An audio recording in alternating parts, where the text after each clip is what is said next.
Just move some of these roses. Hi everybody, welcome back to my craft room. Listen, I have just come off of 2 extremely intense projects. The first one is my Hannah Alexander Zelda, which is gorgeous, huge fan. And the other one was my Sakizo Card Soldiers cosplay. And that was a lot. So what I'm saying is I need a little bit of an easy win. I think as cosplayers, it's very cool if we were able to bust out huge build after huge build, you know, over and over again. But I think it's also very important to take a little bit of time and to slow down, do something a little bit easier, something you still get like that rush of finishing a cosplay, but you did not have to suffer as much. So in this video, I'm gonna take you along as I make another Hannah Alexander cosplay, but a simpler one. It's Yor Forger from Spy Family. I love Yor. I thought cosplaying Yor would be fun, and when Hannah put out this design, I was like, ah yes, that one. I'm kind of doing a mashup of all of these sketches. I really like the top half of the one that is only shown the top half, but I really like the skirt of the one that is on the left. So I have in front of me a few of my materials. The fabric just came in today, so I'm super excited to get started. The main part of the cosplay I'm going to be making out of super shiny black spandex, because I want this cosplay to be comfortable and functional. I would like to be able to do like some sick assassin posing. So spandex it is. I also have just some black power mesh. I love power mesh, so I'm very excited to use this. So I'm going to line the skirt with this red stretch taffeta. And to accessorize, of course, I have a lot of red roses that I got on clearance after Valentine's Day. I also have some things like chains and beads, and I'm super excited to get started, so let's go. So I'm gonna do the skirt for Yor first, and I'm essentially going to model the skirt based off of a pair of swimming suit bottoms. This is a pair I already like. I know I want them to be high-waisted. I just want the leg to be a little bit higher cut. And then off of the bottoms, I am going to have the skirt attached at the front and the back at the waistband. I think it should be pretty easy, but I need to put these on and do a little bit of measuring to know how far, essentially how much of the side seam I want to just remove. Okay, well, I'm glad I tried the tights on before finishing the rest of the cosplay, because clearly I need to get some that don't have a control top. Looking great. As you can see, they don't go up super high on my leg. I want them up like high, like 80s high. Yep. That was unnecessary. I'm gonna have to put that back later. So currently these are like 6 inches. So I think I'll go with 3 inches, and then I'll have, oh no, a light went out. Anyway, I think I'll go with 3 and then have a 2-inch waistband. So I got to patterning my skirt bikini thing. All I had to do was lay down my swim bottoms and trace the front and the back. Also, if you're curious, these are just some washers I use as pattern weights. My head is in the way, but I did add 1/2 inch of seam allowance to the pieces. Then I measured how much of the leg seam I wanted to cut off, and then connected all the dots with a curved ruler. I did this for both the front and the back, and this is the pattern I ended up with. I actually really like it. I'm excited to be able to reuse it. Next was cutting out the pattern pieces on that shiny black spandex, pinning it together, and sewing it up. I used my serger because it's great for stretch, but you can use a zigzag stitch as well. I decided to make 2 of these so I could double up the layers for both more opacity and to hide the raw edges easier.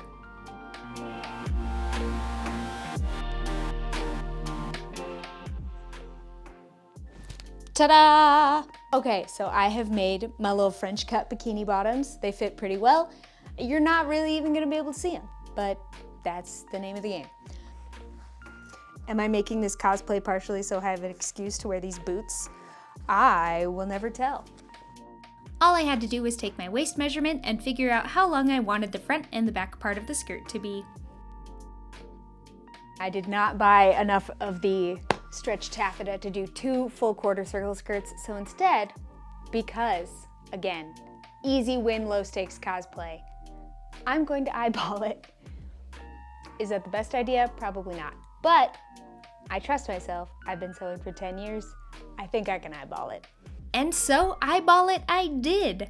I mentioned circle skirts in that last clip because I thought that's what I wanted to do, but in hindsight that would have been way too much fabric for the sleek look I was going for, so I'm glad I didn't buy enough taffeta. I really like how the shape turned out.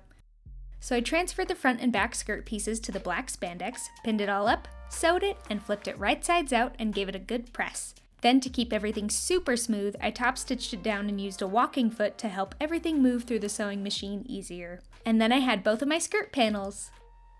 I pinned them to my spandex bottoms, added a waistband, and used my serger to attach everything together. Okay.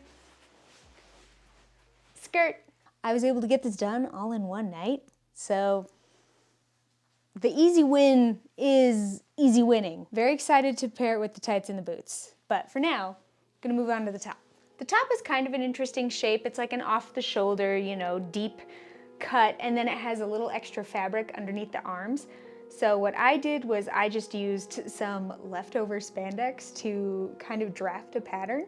So I'm gonna cut both the front and the back of those drafted patterns out on the fold and kind of just see what we end up with. I think it's really important when you're sewing to trust yourself and your skills. I think that's a skill that everybody should have. Like knowing that you're good at what you do, you can trust yourself, and it's gonna be fine. I firmly believe it's gonna be fine. Since this is made out of spandex, it's nice because it can be a little imperfect, and it's fine. That is something I really appreciate about spandex. I know some people find stretch more difficult to sew. I have always been very comfortable with stretch fabrics. I think part of that is a lot of my learning to sew journey was facilitated by my grandma. And my grandma really likes making swimming suits. So she would have us over and we'd make our own swimming suits. And it was really fun. Okay, so here we have the back of our pattern and the front. Sew up the side seam, kind of line it up here, sew up the side seam, sew up the sleeve seam, and then this is where I'm going to put the rest of the sleeve coming down. After I sewed up the shirt, I added some elastic to keep the shirt up on me and then put a power mesh panel to connect the shirt and elastic. The sleeves were also super easy. Since they don't go around my shoulders, I just had to make a couple of tubes that fit my arms. Then I sewed those to the shirt and the base was done. Then came the task of sewing a bunch of roses to the whole neckline.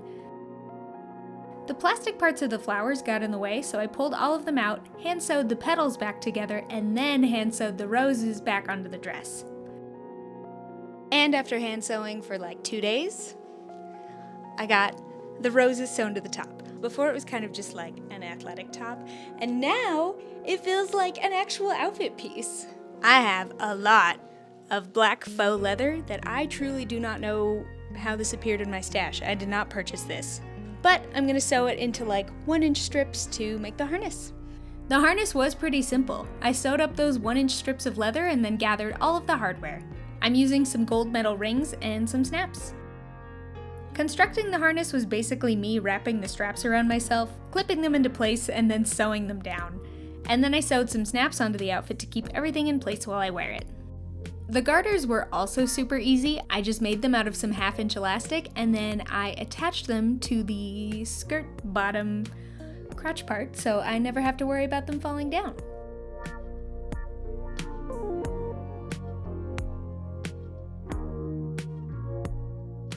Then I tackled the wig. Wig styling is the cosplay skill I would say I'm the least comfortable with, but I figured since this is a low-stakes cosplay, it would be good practice.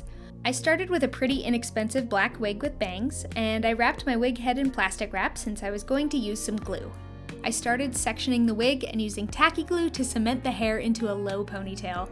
I did this layer by layer and made sure to leave out some front sections of the hair like Yor has. I did decide to chop off the ponytail to use the wig fibers to create a bun, so I needed some more glue to tame the hair. I switched to clear tacky glue since it's a little more invisible on the wig, and it actually worked better than I thought it would. The hairline doesn't look amazing, but it's getting covered up, so it's fine. To create the hair bun, I just took those fibers, braided them, and chopped and tucked in the ends with hot glue and some black stiff felt.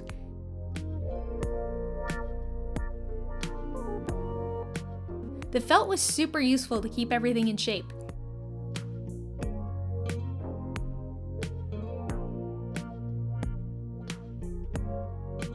I also added a black hairnet over the bun to try and keep everything neat while wearing it. I've also seen people do this with tulle. I just had a hairnet already. Then I just hot glued that sucker directly onto the back of the wig. Next, I could make the flower crown. This was very easy. I just wrapped a gold headband in some red ribbon so the flowers had something to anchor to and used even more hot glue. I used some pretty gold chain and figured that the wig was perma-styled to your anyway, so I just hand-sewed lengths of the chain directly onto the wig since I thought taking chain on and off with a headband would just pull out the fibers.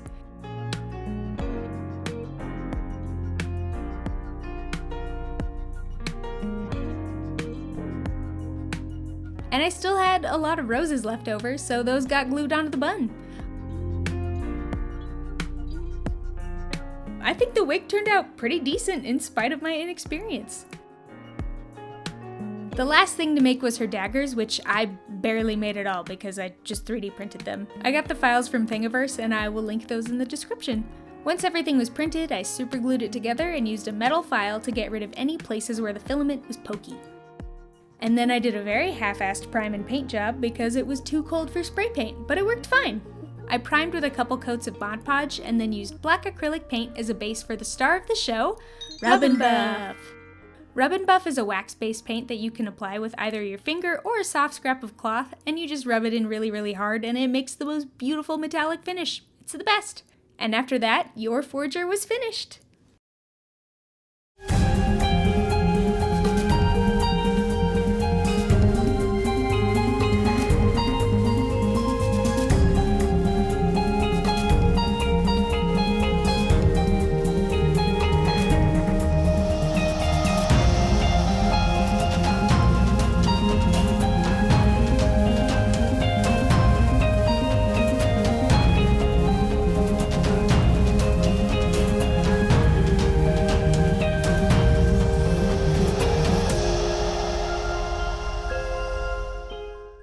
This was such a great project for me, honestly. I have a couple larger builds planned for this year, and so having something that I knew was not going to take me that long and was going to use skills I already had was very freeing, especially because this cosplay took me just a couple days over a month to complete, and I was able to take a whole trip in between that and take days off if I didn't feel like working on it, and it was really nice to just have something that I didn't feel like I was rushing to finish, but I'm still really proud of it and super happy with how it turned out. Not every cosplay has to be a huge 9-month build that costs you $600 and it makes you cry.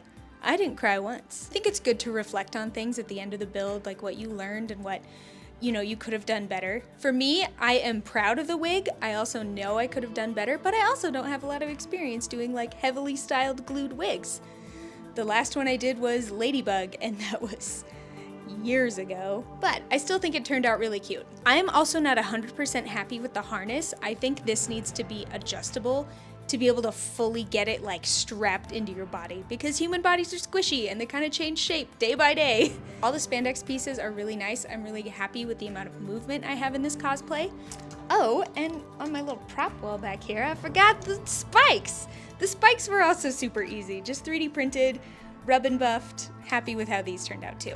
So that's it. Thank you for coming along with me on my Hannah Alexander Your Build. If you're interested in seeing more cosplay videos, you can feel free to subscribe to me down below. I am also on TikTok, and if you want more up to the minute on what I'm working on, that will be on Instagram. All of it is one Emily's. Thank you again so much for watching, and I will see you next time. Bye!